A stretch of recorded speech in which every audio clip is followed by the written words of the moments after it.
আসসালামু আলাইকুম রহমতুল্লাহ। আউযু বিল্লাহি মিনাশ শাইতানির রাজিম। বিসমিল্লাহির রহমানির রহিম।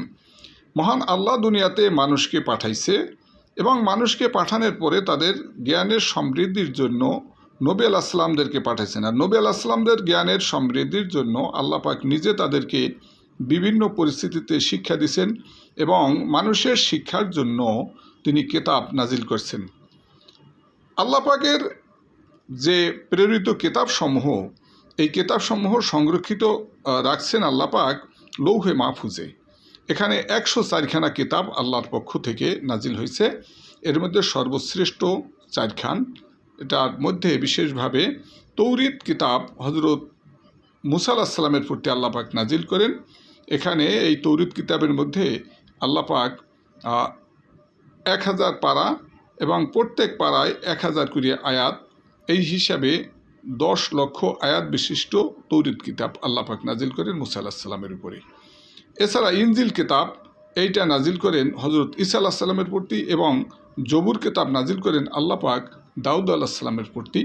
আর সর্বশেষ এবং সর্বশ্রেষ্ঠ গ্রন্থ আল কুরআন নাজিল করেন আল্লাহ পাক হজরত মুহাম্মদ সাল্লাল্লাহু আলাইহি সাল্লামের প্রতি।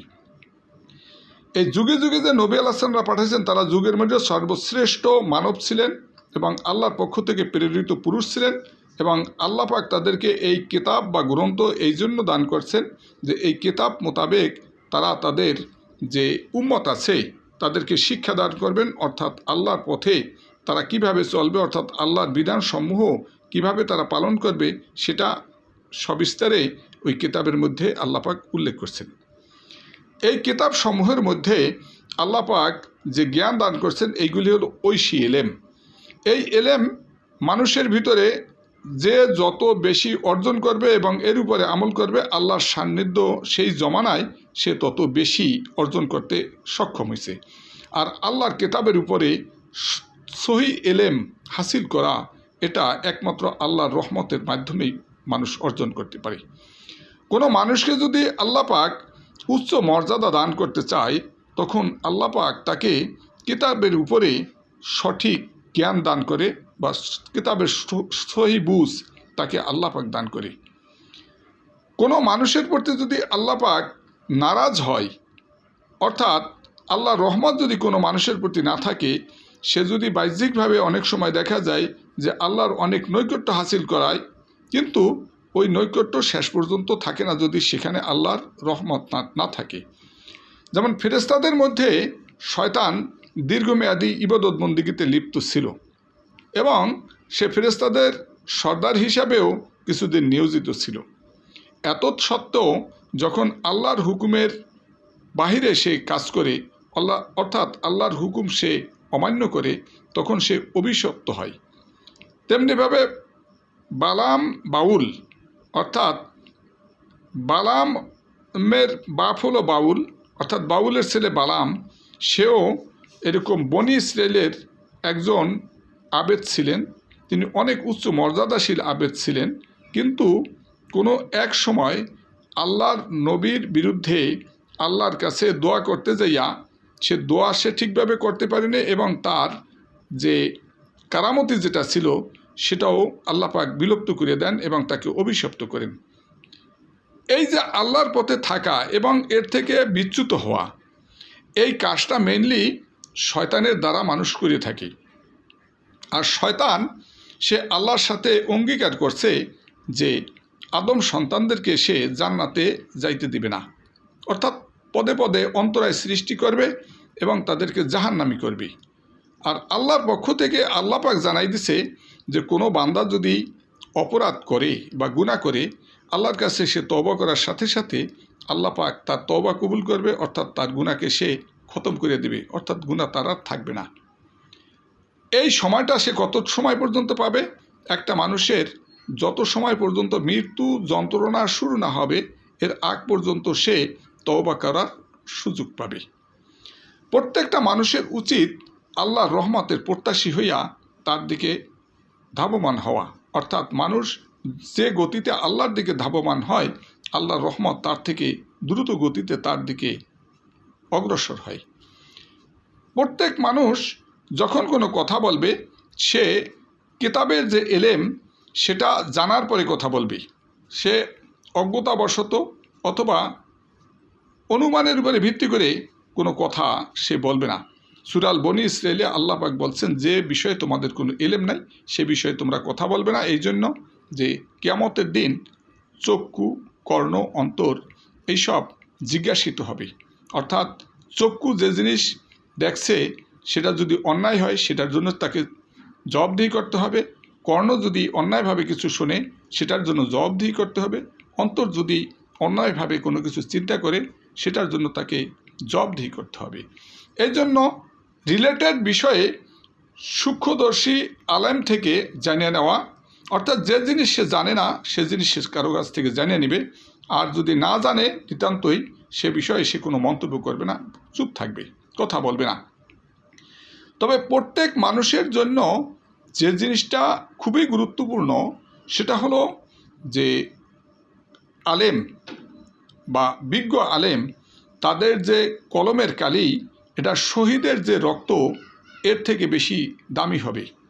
কিয়ামতের ময়দানে যখন শহীদদের রক্ত এবং আলেমের কলমের কালি ওজন করা হবে তখন কলমের কালির ওজন ভারী হবে। এমনকি শহীদদেরকে যখন মানুষ বা সাধারণ মানুষদেরকে সুপারিশ করার সৌভাগ্য দান করবে আল্লাহর পক্ষ থেকে, তখন আলেমরা বলবে যে হে আল্লাহ, তারা তো তোমার রাহে বা তোমার রাস্তায় শহীদ হয়েছে, আমরা যখন তাদেরকে এই দিন এলেম এটাকে বুঝাইছি এবং উৎসাহিত করছি, এর ভালো মন্দ বুঝাইছি, তখন তারা শহীদ হয়েছে, তখন আল্লাহ পাক তাদেরকে শহীদদের উপরে মর্যাদা দান করবেন।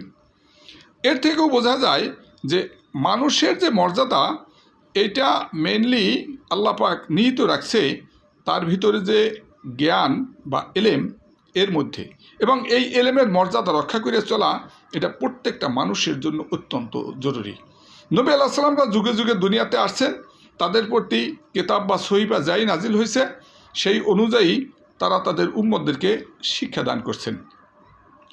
আর আল্লাহর পক্ষ থেকে যে এলেম, যেটা লৌহে মাহফুজ থেকে জিবরাইল আলাইহিস সালাম নকল করেন এবং নবী আলাইহিস সালামদের কাছে না পৌঁছান, এই এলেমের উপরে বা এর থেকে ভালো কোনো এলেম দুনিয়াতে আল্লাহ পাক মানুষের জন্য রাখেননি। এবং এর মধ্যে মানুষের জন্য রয়ে গেছে হেদায়েত এবং মঙ্গল বা সফলতা। প্রত্যেক মানুষেরই তার সফলতার জন্য সে নবীদের পথ অনুসরণ করবে, অর্থাৎ আল্লাহর হুকুমসমূহ নবীদের পথে আমল করবে, অর্থাৎ নবীদের তরিকায়। এখন যেহেতু আমাদের নবী শেষ নবী এবং সর্বশ্রেষ্ঠ নবী, এরপরে কোনো নবী বা রসুল আসবেন না, উনি খাতামুন নবীন।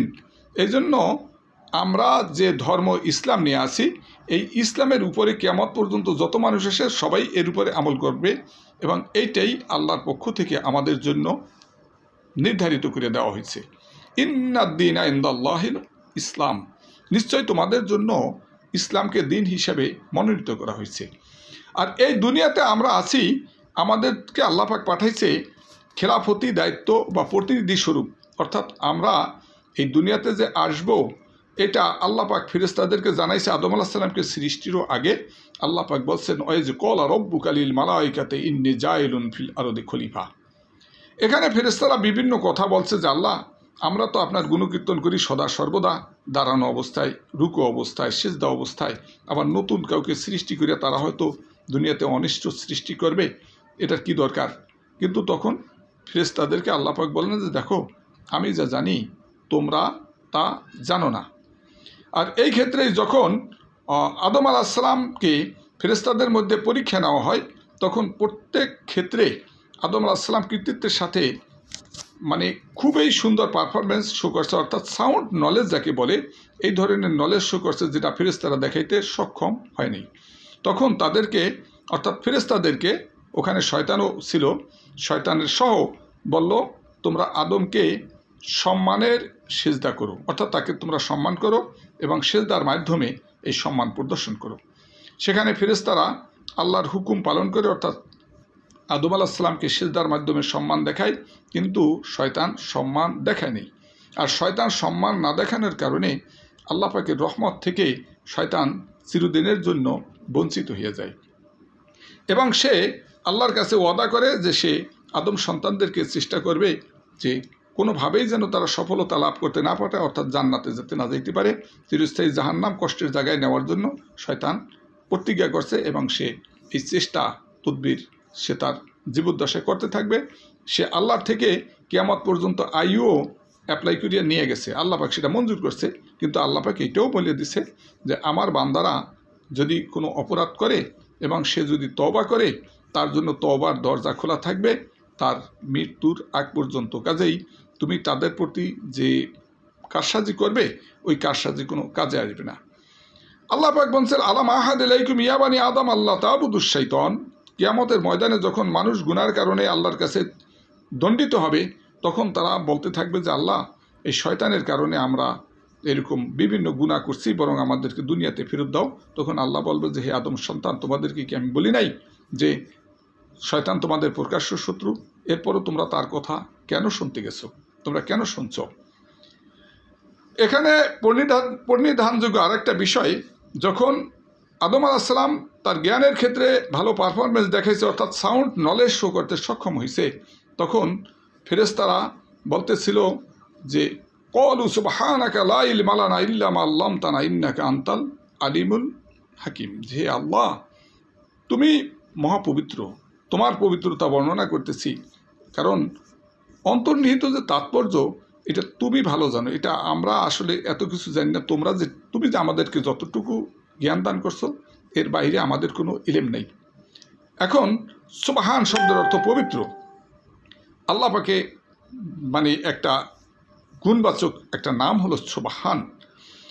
এই মানুষ আল্লাহর পক্ষ থেকে ততক্ষণ পর্যন্ত তার রহমত পাবে, এমনকি সে যতটুকু চেষ্টা করবে তার থেকে অধিক। অর্থাৎ কোনো মানুষ যদি আল্লাহর দিকে হাইটে চলে, আল্লাহর রহমত তার দিকে দৌড়িয়ে চলে। অর্থাৎ মানুষ যে গতিতে আল্লাহর দিকে যায়, আল্লাহর রহমত তার থেকে দ্রুত গতিতে তার দিকে ধাবমান হয় বা অগ্রসর হয়।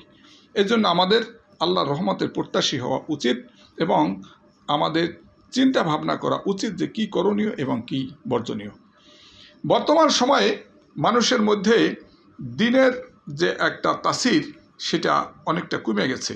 কেন আল্লাহ রসুল সাল্লাল্লাহু আলাইহি সাল্লাম বর্ণনা করেন সাহাবীদের উদ্দেশ্যে যে দেখো, তোমরা যদি দিনের 10 ভাগের 1 ভাগ পরিত্যাগ করো, তাহলে তোমরা ক্ষতিগ্রস্ত হবে। অথচ এমন এক সময় আসবে যখন আমি থাকবো না, তোমরাও থাকবে না।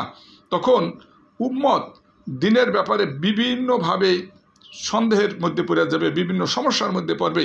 অথচ তারা যদি দিনের 10 ভাগের 1 ভাগ পালন করে, তখন তারা সফলতা লাভ করবে। আল্লাহ রসুল সাল্লাল্লাহু আলাইহি সাল্লাম নবুয়ত প্রাপ্তির আগেও হিলফুল ফুজুল নামে একটা সংগঠন করেছিলেন, যেটা জনকল্যাণমূলক। আমাদের জন্য জনকল্যাণমূলক যে কাজ, সেটা হলো যে মুসলমানের উপরে বর্তমানে যে একটা অবর্ণনীয় কষ্টকর বিষয় আসতেছে, অর্থাৎ কাফেররা মুসলমানদেরকে ক্ষতির জন্য, ইসলাম থেকে দূরে সরানোর জন্য নির্যাতন নিপীড়ন অন্যায়ভাবে করতেছে। এ ব্যাপারে নিজেরা যেমনিভাবে সতর্ক হব, আমাদের যারা আছে মুসলমান, তাদেরকে কিভাবে আমরা এই অন্যায় থেকে বাঁচাইতে পারি এবং তারাও নির্যাতিত না হয়, জালেমের থেকে তারা কিভাবে রেহাই পাইতে পারে, সে ব্যাপারে আমাদের চিন্তা ভাবনা করা এটা সময়ের দাবি। এবং নিজেদের মধ্যে ঐক্য সৃষ্টি করা, অর্থাৎ আমরা মুসলমান, আমাদের ভিতরে আমরা অকারণে অথবা সামান্য কারণে নিজেদের মধ্যে বিভেদ সৃষ্টি করব না, অথবা আমরা একে অপরের পিছনেও লাগতে যাব না। কেন এটা আল্লাহ পাক পছন্দ করেন না। কেন এই কুচক্রী মহলকে আল্লাহ পাক তার রহমত থেকে দূরে রাখে। যেমনিভাবে শয়তান এবং বালাম বাউলকে আল্লাহ পাক তার রহমত থেকে দূরে রাখছে। বালাম বাউলও অনেক উচ্চ দরজার একজন আবেদ ছিল, কিন্তু তার নাফরমানির কারণে, অর্থাৎ আল্লাহর নবীর এগেনস্টে দোয়া করতে যাওয়ার দুঃসাহস প্রদর্শন করছে। যদিও সেটা আল্লাহ পাক ব্যর্থ করে দিচ্ছে, কিন্তু ওই দুঃসাহসের কারণে সে যে আল্লাহর সান্নিধ্য লাভ করেছিল, সেখান থেকে দূরে গেছে। আর শয়তানও কিন্তু ফেরেশতাদের সর্দার হিসেবে কিছুদিন নিয়োজিত ছিল, অথচ আল্লাহর হুকুম অমান্য করার কারণে, অর্থাৎ নাফরমানির কারণে সেও চিরদিনের জন্য আল্লাহর রহমত থেকে বঞ্চিত হয়েছে। আমরা যে কাজগুলি করি, ফামাইয়ামাল মিসকালা যাররাতিন খায়রাইয়ারা ওমাইয়ামাল মিসকালা যাররাতিন শাররাইয়ারা, কোনো মানুষ ভালো কিছু করলে তার যারা পরিমাণ সওয়াব আল্লাহ পাক দান করবে, এবং খারাপ কিছু করলে সেটাও আল্লাহ পাক যারা পরিমাণ তাকে দিবে, বরং ভালো কাজ করলে এটা 10 গুণ বৃদ্ধি করে দিবে। এই দিক বিবেচনায় আমাদের উচিত নিজেরা সতর্ক থাকা, নিজেদের মধ্যে ঐক্য সৃষ্টি করা, এবং সাথে সাথে অন্য যারা বিধর্মী কাফের মুসলমানদের উপরে যে নির্যাতনমূলক যে আচরণ করতেছে, এই ক্ষেত্রে তাদেরকে সজাগ করা, এবং আমরাও করণীয় এবং বর্জনীয় বিষয়কে সামনে রেখা সতর্কতার সাথে আমাদের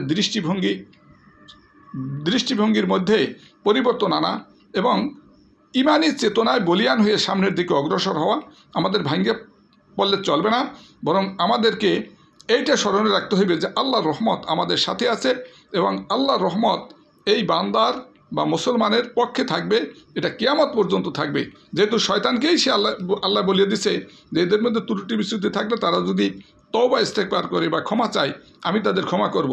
তাহলে শয়তানের থেকে তো শক্তিশালী শত্রু কোনো মুসলমান কেন কোনো কাফেরেরও নেই। অর্থাৎ শয়তান 104খানা কিতাবের উপরে জ্ঞান রাখে, তার বোঝা যায় জ্ঞানের দিক থেকে সে অনেকই। আবার শয়তানকে দেখা যায় না, অথচ আমরা মানুষ, আমরা দেখি না শয়তানকে, শয়তান আমাদের দেখে।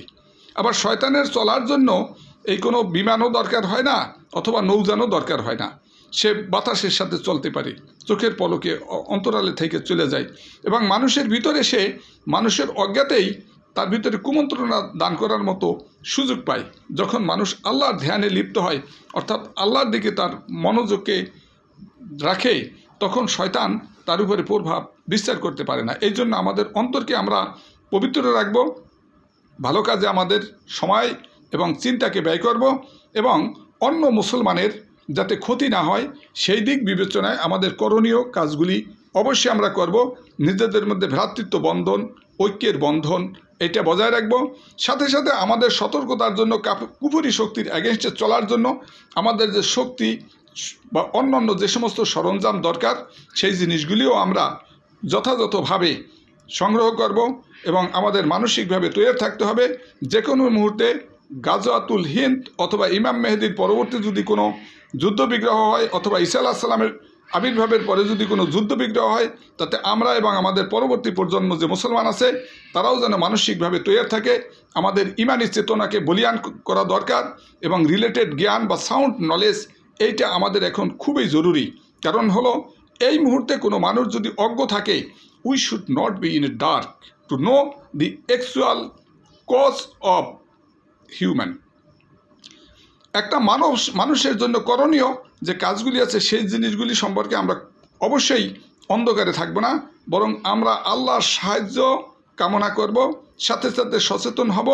আল্লাহ এবং আল্লাহর রসুল আমাদেরকে যে কথাগুলি বলছেন সেইগুলি শুনব, আল্লাহ রসুলের তরিকায় আমরা চলব, ইনশাআল্লাহ আমরা জয়যুক্ত হব, এবং কুফরি শক্তি কোনো অবস্থায় আমাদের উপরে প্রভাব বিস্তার করতে পারবে না। এটা আল্লাহর ওয়াদা, এবং মুসলমান জয়যুক্ত হবে। ইমাম মেহেদির পরে ঈসা আলাইহিস সালাম যখন আসবেন, গোটা বিশ্ব ইসলামের ছায়াতলে যাবে, এবং দুনিয়াতে ইসলাম ধর্মই ইন্নাদ-দীন ইনদাল্লাহিল ইসলাম, এই ইসলামের ছায়াতলে থাকবে।